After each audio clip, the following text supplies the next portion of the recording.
Welcome to Work from the Inside Out, a podcast that highlights real-life stories, practical strategies, and best practices for transitioning your career from unhappiness and dissatisfaction to fulfillment, meaning, and joy. Now here is your host, career and executive coach, Tammy Guler-Loeb. Hey, everybody. I am so delighted to introduce you to my guest today, Kerrian Fournier.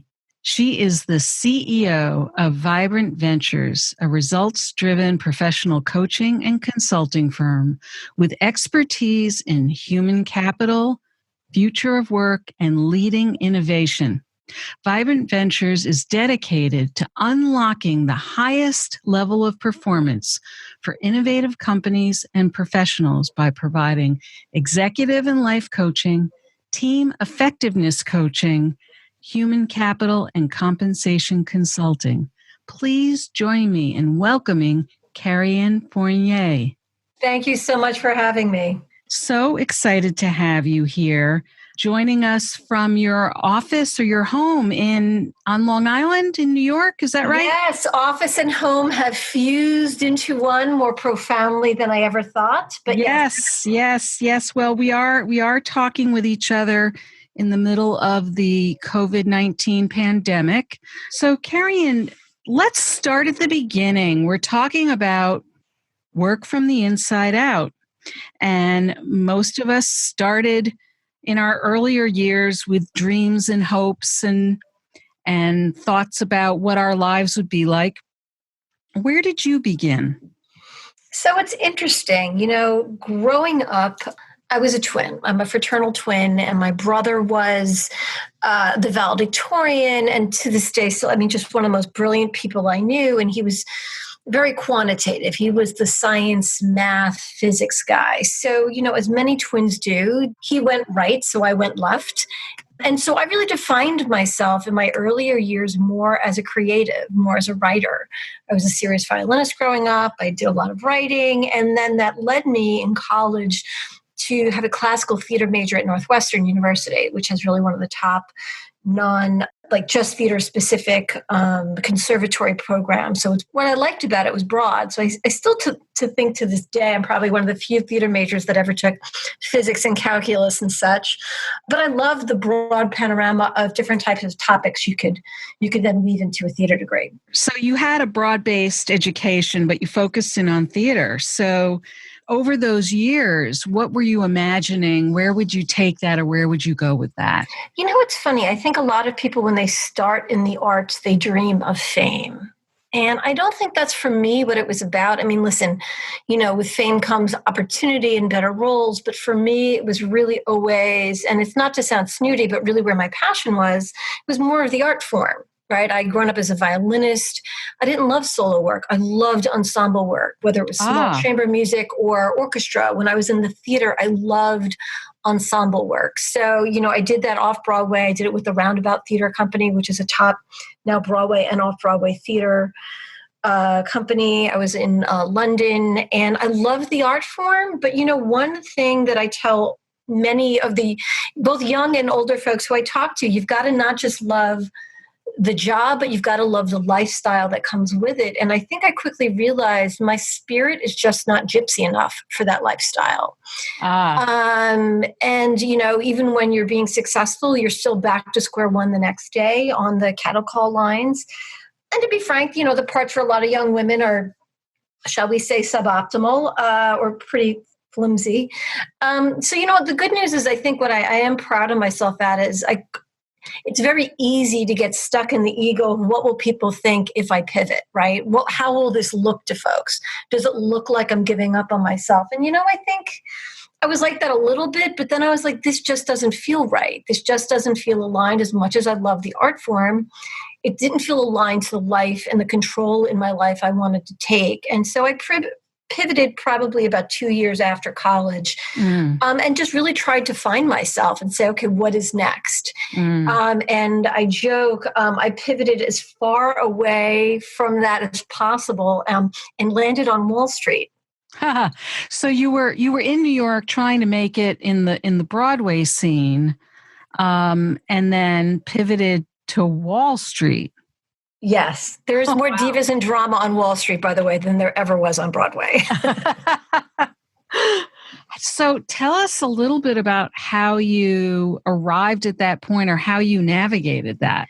Sure. It was funny. I had, as many folks do, you just try and get your foot in that first job. And I got into this very small boutique IT consulting firm as a marketing assistant. I mean, basically it was the entry level non-technical job. And for whatever reason at the time, they thought they might want to go into HR consulting. I mean, this is almost 30 years ago now. I was like, HR wasn't really what it is today as far as a discipline. So I took a couple of classes at NYU at night. And I had this one professor, the compensation and benefits professor, who was a top rewards expert at a technology firm at the time. And I think I was the only person in the class not falling asleep.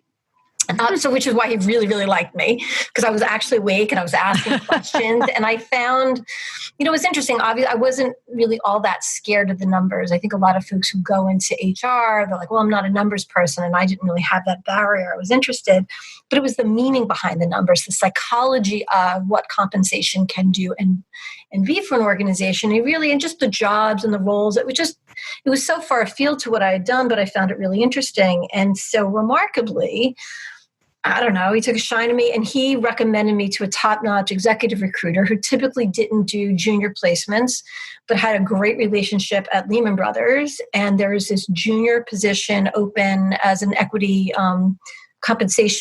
executive compensation analyst, and put me forth for it. And it was me against a whole bunch of economics undergrads and MBAs and whatnot. And I still remember the final interview with the head of the division. And he goes, well, it's between you and one other person. Everybody loves you.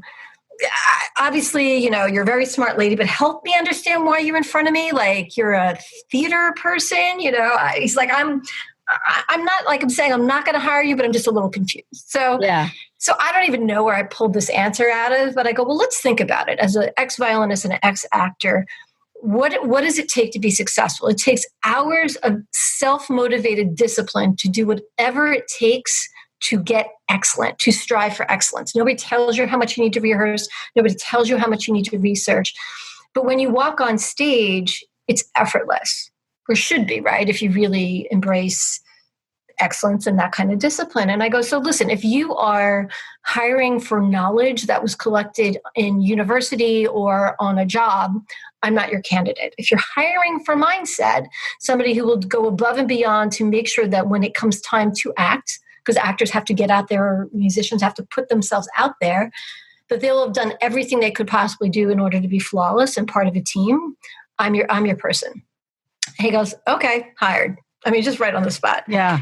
And so, I sort of spent a career jumping into the deep end of the pool, don't get me wrong. I sort of half faked my way into that job. They asked me if I knew at the time, talk about dating myself, Lotus Notes. Sure, of course I do. The 2 weeks between the job, I took a class, had friends teach me, and I think for the first month or two, I, went down into the, back in the day, it was the Trade Center, and there were payphones, crying to my mom, what the heck did I just do? This is so stressful. But, you make it through those 90 days of just intensive learning, thinking you're walking on that razor blade that you're going to fail, and you realize you just get through it. And a lot of it is just because things seem foreign because the vocabulary is foreign, right? There's a lot of things that come at us that it sounds so complicated. It sounds like only really smart people or only people with a certain background could possibly comprehend it. And I was like, well, wait a second. I could do Shakespeare. If I could do that, if I could, make sense of a bunch of dots on a page, music, I can make sense of this.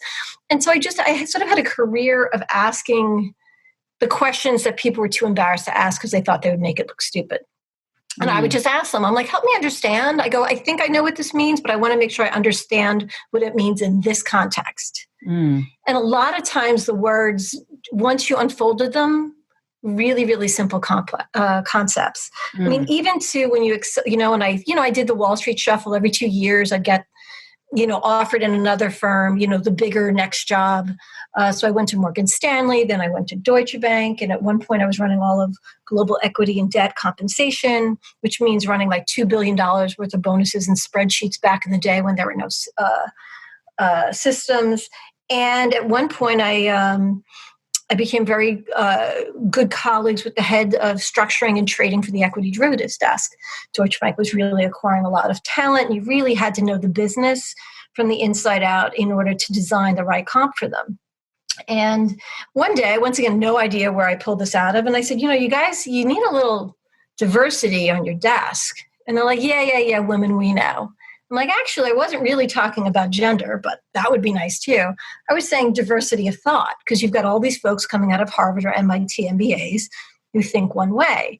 But particularly on the corporate side, what you're looking to do is hedge and offset the dilution of all the stock option grants that are going on into the market at the time. And I go, I used to design all of that stuff, all the cutting edge stuff when I was at Morgan Stanley, and I know what's going on in the industry. So I'll just plant the seed, maybe you need some diversity of thought. And I left it. And 6 months later, I get a call on my phone. Were you serious? And I didn't even remember the conversation. They're like, well, we have a junior spot on the desk. And if you're willing to bury your VP title, we'll give you a shot. So, at the time, I thought I was like, well, yeah, I know Black-Scholes valuation. I taught it to myself. I knew binomial. Sure, I can do this. So, yeah, right. Exactly. That laugh. Exactly. So I'm like, yeah, of course. How different could it be? I've been around these guys for so much that I thought, oh yeah, okay. Well, I get on this desk on my own. Oh my goodness. It was like I was in a different country. Everybody was speaking a different language, and drinking from a fire hose doesn't even begin to describe it. And listen, yeah. So I did what I know how to do best, which was teach myself or find the people around me that could help accelerate my learning. And I go, well, everybody else on this floor is an MBA.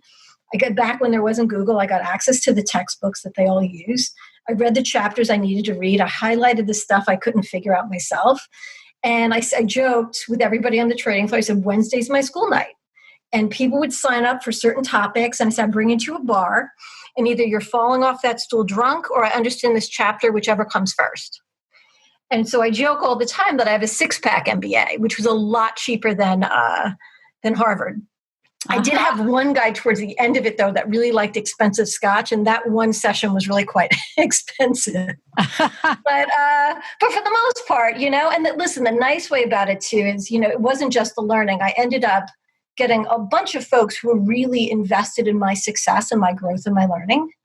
I was a woman on a trading floor 20 plus years ago, and that was new, especially not as a desk assistant. So they saw me as something different then, right? And so it was a great way to learn, right? And but what was interesting, once again, another powerful lesson on just because you can do a job doesn't mean you should. And 2 years in, maybe, the same woman that had placed me at Lehman Brothers calls me up. And meanwhile, my ego was so satisfied. Here I am, swinging on the trading floor. How cool am I? And she calls me and she goes, so there's this job at Merrill Lynch. The international private client is bleeding money. They're bringing in a turnaround team. It's in all these countries. It's a complete disaster. Nobody wants the job. It's perfect for you. I go, Diane, are you smoking something? Like, I've made it. I'm out of HR. Why in the world would I ever? She goes, yeah. I know you. She's one of these great old school executive recruiters who really think about people's development and career trajectory. Yeah. She goes, you figured it out. You're bored stiff. She goes, I know you're proud, but you're probably bored, and you're probably already acting like the desk's mini chief of staff, COO, whatever. And they're still never going to pay you for that. So I'm like, Diane, you're crazy. And I go home and I'm sitting there with my glass of wine and I'm like, damn it, she's right. How am I going to explain to everyone? How in the world am I going to explain to people going from a trading floor back into HR of all things? And I go, but it's the right job. And it wasn't just HR. It was a turnaround situation with some really world-class professionals. And so, I did it. I took the jump. And so, my career has always been a combination of where's my stretch, what is trying to continue to align with what is my secret sauce, right? And I think my latest chapter with my own company, it's funny because, I mean, years and years, people have been telling me I should open my own shop, have my own consulting. I just didn't see it. I was the breadwinner of my family. I was like, me, really? I don't know. Have my own company? I don't know. That seemed like something other people would do.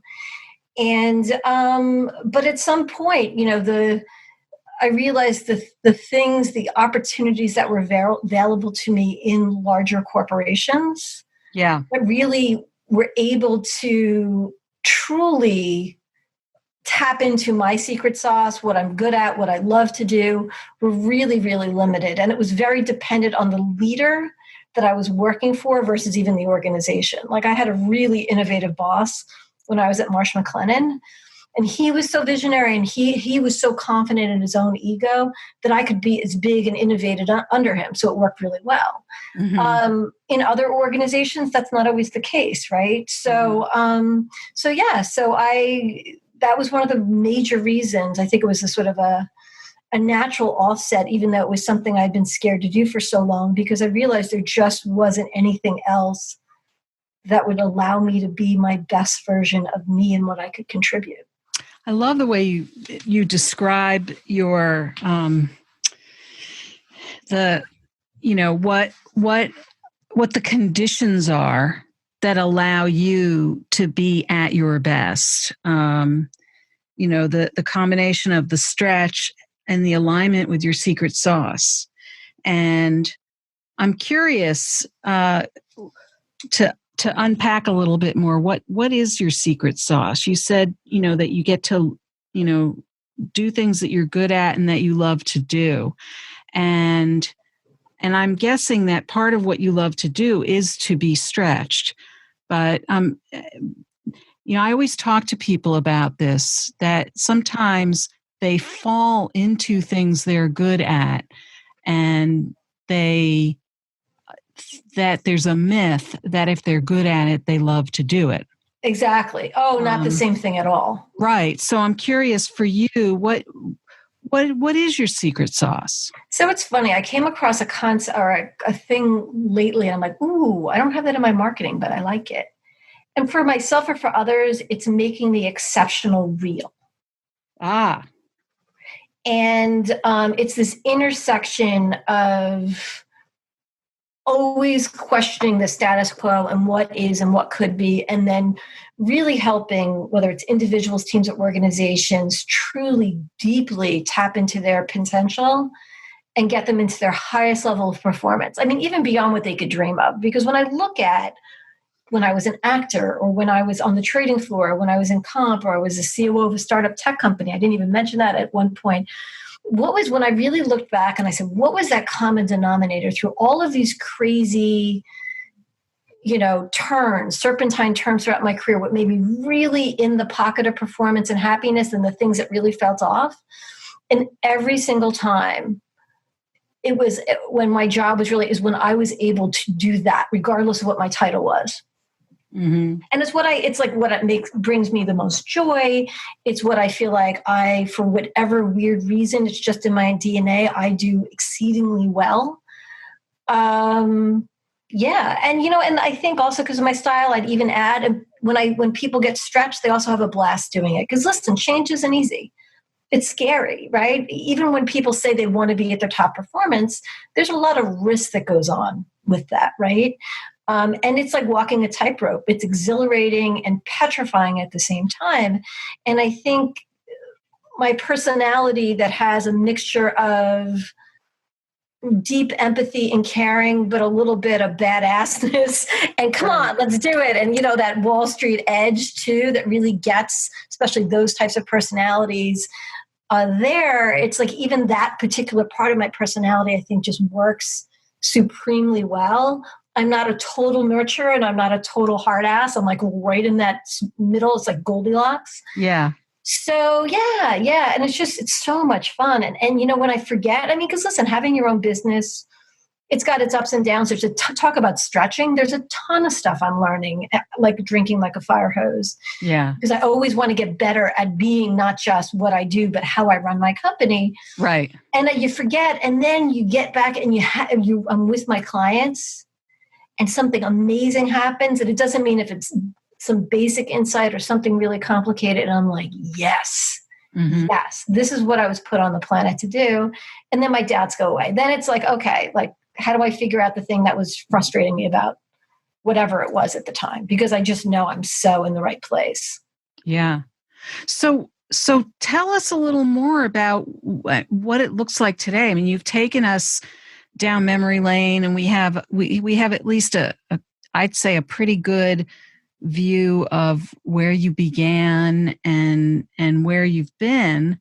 Now you're in the range of working with clients in the realm of coaching and team coaching and human capital and compensation consulting. I know that you offer 15-minute laser coaching sessions. What kinds of things are you doing with your clients now that both offers them value but also keeps you energized? Sure. So, just talking about the coaching side for a second. I mean, what I like about the laser coaching sometimes, I think powerful things can shift just by a reframe, a way of looking at things, an angle in that someone just hadn't tapped into before, right?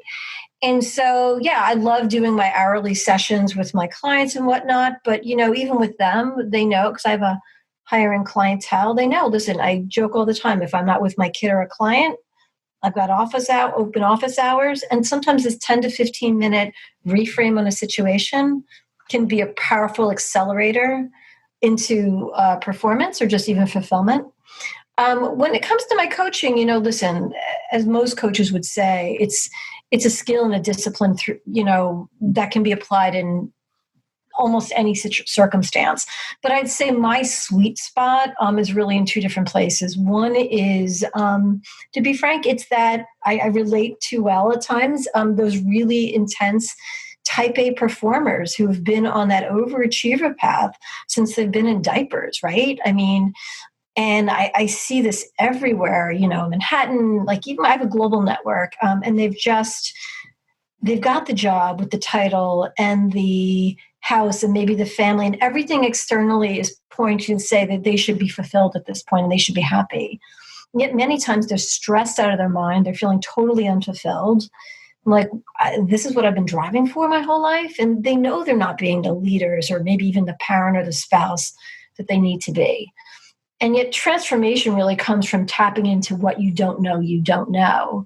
Right. And many have just doubled down on what they've already done, and they've dug themselves into a deeper hole. And so, someone like me coming in who have, held positions, if not their position, something of an equal level, I understand the pressure it would be to deal with the board of directors or C-suite or manage, a ton of money.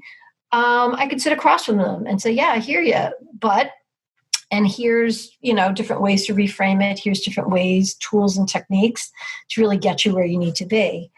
And so I really love that. I love because they typically, if they have the humility and the self-awareness to know that they need help, they've got that little crack, then I find this type of client, just they eat it up. Yeah. Once you really get in there and then get over the, sort of the embarrassment of wherever they are. Right. And we all know the type A folks that wouldn't even dream of having the humility to say that there's something that they don't know. But those aren't my ideal clients. Right. It's the ones that have that window that know there's something there. Well, they wouldn't even come to a coach. If they're sitting there in front of you or hiring you, they have that, crack, as you say. They see that there's a place where they need to take a peek through the crack and say, okay, there's something else I need to be looking at in order to stay grounded and move forward. Right. That's why I won't do like intervention coaching for corporate when they're having trouble with the performance of somebody. Yes. Because those folks they're not there. They're just either they feel like they have to go, right, or the company's just trying to cover their tracks when they eventually fire them. And listen, there's a place, there may be some coaches that don't mind doing that. Yeah. That's just not why I got into it. Right. And so for me, that's not a good fit. Right. No, I know what you're talking about. Yeah. Yeah. And listen, the good news is, listen, I love hearing people who are curious. And if I feel after talking to someone, I'm not the right fit, it's either my style. They want someone who's maybe more of a therapist, who's going to let them, there's different personality types, like dating. If I really don't feel like I'm the right fit, I have this huge network of coaches that then I can refer into. Right. Which is great. Right. And I mean, like, for example, I know one space I won't coach. I won't do divorce coaching. Right. Too triggering for me. Went through no, technically, do I have the skills to coach someone through a divorce? Of course I do. Yeah. But I know people who are passionate about helping people in that space. Right. And I'll just make sure I introduce them to the folks who have the passion for that kind of transformation. Right. Now, on the consulting side, it's similar and different. So interestingly enough, I've gone back to my compensation expertise, because I really target small to mid-sized companies who wouldn't have the resources or the staff to hire someone with my deep level of experience, but to be frank, really benefit from that kind of expertise. Right. And what's fascinating about compensation, and one of the reasons why I stayed in it as long as I did, is because really it's the back door into management consulting. And what I mean by that is 9 times out of 10, if a leader or a manager or an employee is moaning about compensation and you really get in there and you follow the breadcrumbs, it's usually about everything else. And compensation is just a symptom. So for me, once again, with a very non-traditional background, it allowed me to play that part of a management or strategy consultant, because I really get in there and, to use your word, which I love, is to unpack what's really going on. Yeah. And so, I mean, that's absolutely something now I'm doing for small to mid-sized companies. Just even when I say human capital consulting, I'm not trying to sound like snobby HR, right? No. Or like schwanky HR. It's just different. Once again, it's serving what I do really well. And then I love that word, schwanky. Schwanky, right? Schwanky HR. Schwanky. It's just different, right? And so I'm leaning on where my secret sauce is. Yeah. So it's interesting, what's also interesting is with all these years of experience, from when you took kind of the let's say the leap from, really, you were in the theater world, as a student, and then 2 years out of school, and then you joined Lehman, right? And so you've really been in this corporate for-profit world, really quite a bit longer than you were in the theater world. Oh, and absolutely. Yet you still will say, with my non-traditional background, and it's like there's still that part of you that's so rooted in your roots, let's say. Yeah, it's a great observation, because I feel like I go at it so non-linear. Like it's funny, I'm analytical, but in a very non-linear way. Yes. I always find a different entry point into the argument or the analytic or the what have you. Yeah. And so I feel like it's so symptomatic of my thinking, or systematic of my thinking, how I was raised as a violinist and even as an artist, to test a lot of different ways versus a more traditional approach. Would you say that distinguishes you or differentiates you from a lot of your colleagues over the years, that you often would find those different entry points? Because I could imagine that over all these years, I mean, think about the positions that you've held. You were shoulder to shoulder with probably all these MBAs. They didn't have the six-pack MBA that you had. I love that phrase, six-pack MBA. And yet you were swimming in the same ocean they were. And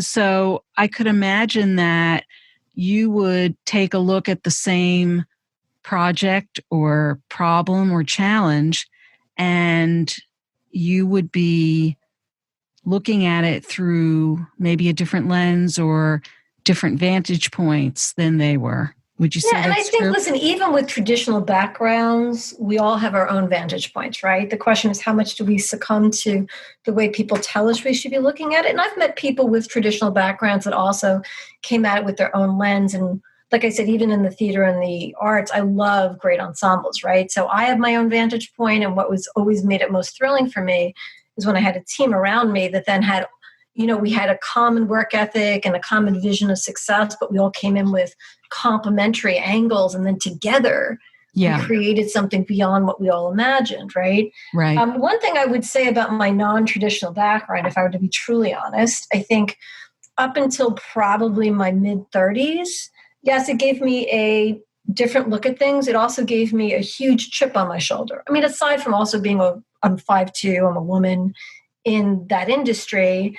And so listen, it made me work harder and grind and drive harder than a lot of folks around me, because I felt like I had to. I had this just huge chip on my shoulder from my background. I do think, though, at some point that runs out and that starts to shoot you in your own foot. And I say this a lot to women too. It's so tempting to think that if you're the hardest worker, that somehow that will be your path to vertical success or even fulfillment. And the reality is rarely is it. Like, you have to, obviously you need to work hard. Yeah. Of course, work smart, but the networking, the understanding who is your tribe, who is your work family, who's got your back, what's the undercurrent? And once again, not politics as a dirty word, but if you're committed to creating impact, you have to understand what's swimming around you, what currents are going to help your work and your innovation move you forward, and what's going to come at you. And I don't think I really tapped into that probably till later in my career, because I had such a chip on my shoulder about, I just need to prove that I'm faster, smarter, better, harder working, right? You were coming at it more from me, rather than taking in the entire. I don't know if it was me, but it was like, I felt like I had to prove something, right? I'm not particularly self-directed, but I felt like everybody else was going to look at me and say, why is she here? So I was like, well, if they're working 60 hours, I'll work 80 hours. I see. If they're doing 3 different scenario modeling, I'll come back with 8 or whatever, right? But while I was producing and driving more and working harder, I think early on, I didn't realize that you just need to get yourself out of your cube. You got to get yourself out of your office, and then just the connections. And once again, I think it's got a dirty connotation, but like the networking and the constituent building and the finding your mentors and your sponsors and things like that. And I think women tend to not, it's one of the main things I talk to younger women in their careers about. Find those individuals, find those folks that will help you see how the organization works, how the team works, how the industry works. That's beyond the technical expertise of your job. That is fabulous advice. And I was just about to ask you, what would be some of your key pieces of advice for people who, not just women, but for people who are looking to make their next move or are looking to make some sort of a change or pivot in their situation, whether it be maybe they're changing industries, maybe they're changing careers, or maybe they're just trying to get back in the game, especially right now, a lot of people are being laid off. What would you say are some of the key steps that they should be taking? I mean, you've dipped your toes in a lot of different ponds, lakes, and oceans, and clearly you've done it with a lot of gusto. But it sounds like one key piece of advice that you wished maybe you had taken a lot earlier was to maybe be a little bit more open to some of the networks and connections, sort of the more social side of business, let's say. Absolutely. Yeah. And when I finally realized it, I loved it. I just didn't realize it was necessary, or I just thought, oh, you work hard. I mean, no offense, but they program this into particularly a lot of women. You get A's, you're the good girl in school, that'll lead versus kind of leaping. So certainly that networking is one of them. And then although it's a piece of advice I more oftentimes talk to women about, I really think there's all different versions of us out there. So it's really more expansive than just women.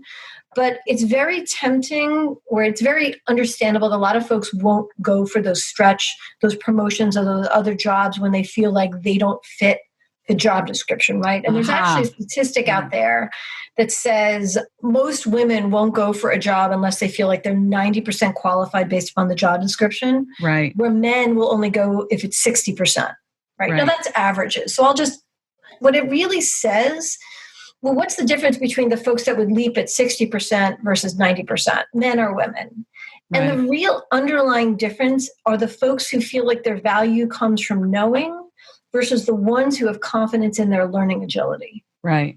Like they have confidence that, yes, I may not have all of these things. And by the way, 9 times out of 10, those job descriptions were created years ago by some HR assistant, right? And just slapped together.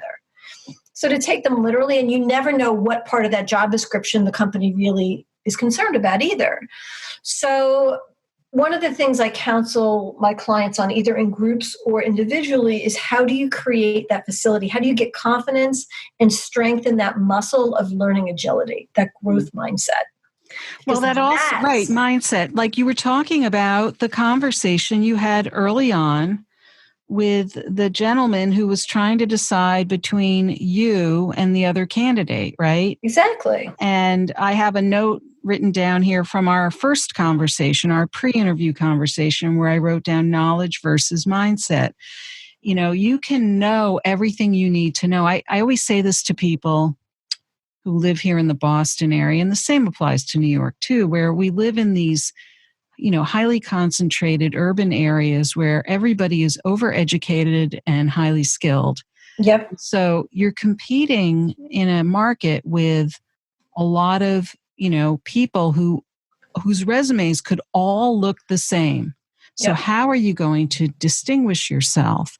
Well, the best way to distinguish yourself is with your mindset, or with your they also talk about the likability factor. Sure. All the other things that you bring to the table. And I don't mean it to sound like a personality contest per se, but it is about, you know, who are they going to want to work with, because right. they do like have that emotional intelligence, right? Now, emotional intelligence, and talk about dating myself too, like a Lee Iacocca versus somebody, like you don't have to be big and broad. You know, I'm trying to think of a personality now, or Jack Welch, or like that's one personality type, but you can have high emotional intelligence in a softer, more authentically aligned way, but that will resonate with folks. It does. And that's how hiring decisions are getting made. Absolutely. So if they feel like somebody's got some emotional intelligence, that's, you know, versus like and I get where people might misinterpret likability versus popularity. Right. And they're not. It's somebody says, wow, this person just seems somehow aligned to their authentic self. And I feel like I will be seen and heard as my authentic self, right? Right. And so you can't control for that. You know, it's easier when there's receptors on both sides, right? Right, right. And as much as any job candidate will try, they can't read the minds of the people who are interviewing them. Exactly. All really they can do is show up as their authentic selves, like you did in that early conversation you had, where you said, look, here's who I am. Here's what I bring to the table. If this is something you're looking for, then you've got the right person. You went in there sort of unattached to what the outcome might be, hoping maybe to be hired, but knowing that you had to almost be a little bit unattached in order to put your best foot forward.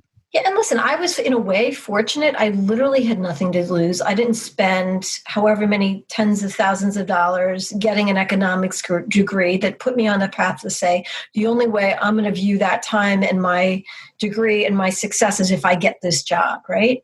Right. So there's a freedom that comes from that. I mean, the same thing about me taking a shot on a derivatives desk, or me taking, I didn't really have anything to lose, because if it didn't work, and nobody ever thought it would work. Now, who would ever think? So they'd be like, well, of course it didn't work. Like it was such a long shot. So it allows you to be a higher risk taker, kind of roll the dice. Now, you get older and there's more things at risk, right? So how do you stay on that edge in a healthy way? Well, it changes as your life changes, your responsibilities change, and other factors come into play for sure. But yet I have heard many stories. Right? Because I felt like I had gone off, like I'd gotten off path in a way. And how did I get myself back on it where I could both be authentic and in alignment to my highest business potential? Yeah.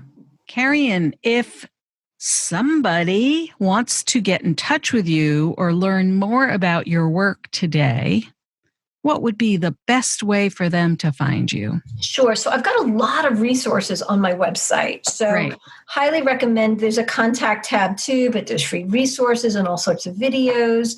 So the website is www.vibrant.com, and that's spelled VYBRANTE.com. And I'm not a horrible speller, by the way. There's a method to my madness.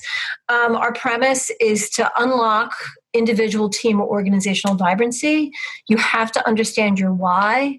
And in the end, it's all about your E factor, your energy factor. I love it. So, or always feel free to email me directly, Kerrian, Kerrian. It's one N there. I'll give my mom the responsibility for that spelling, at vibrant.com. So VYBRANTE.com. Wonderful. Well, and all of the links and resources that we've discussed today will be in the show notes on my website, so people will be able to find you. Thank you so much for sharing your story and your journey with us. It's been so interesting and instructive. Oh, my pleasure. Yeah. Thank you. Hey, have a great day. I hope you enjoyed my interview with Kerrian Fournier. It was really interesting to speak with her and learn about her professional path. What's your key takeaway from our interview? Is there something you'll put into action that you'll benefit from for years to come? Share what resonated with you in the show notes at workfromtheinsideout.com. Look for episode 080. That's also where you'll find all the links and resources from today's show. If you were inspired by this episode with Kerrian, please share it with your friends and colleagues. And don't forget to subscribe so you don't miss next week's show. Remember, subscribing is always free. Are you enjoying the podcast? I'd love to read your review on Apple Podcasts. It's easy to find through my website at www.tammygoularloeb.com/podcast. Just click on the Apple Podcast button and follow the instructions provided there. Thank you so much for listening. And remember, it is never too late or too impossible to increase your sense of fulfillment and satisfaction in your work and other meaningful activities. Let me know how it's going for you. And who knows? Maybe you'll be my next interview on this podcast. Bye for now. Thank you for listening to the Work from the Inside Out podcast. For more information, you can find us at www.workfromtheinsideout.com.